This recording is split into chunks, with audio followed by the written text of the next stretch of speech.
Half-Life, the landmark 1998 shooter, now runs on Mac OS 9 on the PowerPC Macs of that era, and it is the Mac version the game's makers announced, then cancelled in 1999.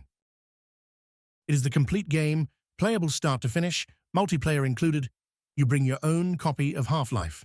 The port hands out none of the game's files. Half-Life never officially came to the classic Mac. A studio built a Mac version in 1999, and Valve cancelled it. So this is not that lost port. It is not Valve's code at all. It runs without that code because a game splits in two. One part is the engine, the program that draws the world and runs the physics. The other is the game's own levels and art. A community had rebuilt Half-Life's engine from scratch. That engine reads your own copy of Half-Life. Rebuilt engine plus your copy and Half-Life runs. Recompiling the engine is not enough.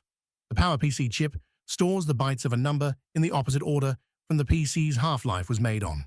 So, the Mac reads the game's maps and models backwards. A length becomes a huge wrong number, and the game crashes. The fix: flip every number back as the engine reads it. The developer named these changes big-endian fixes.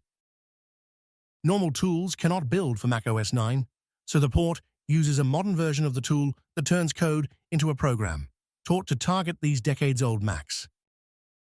Half-Life is back on the classic Mac, 27 years after Valve walked away on the machines the game was meant for. It is free. You bring your own copy. The Mac OS 9 build is experimental.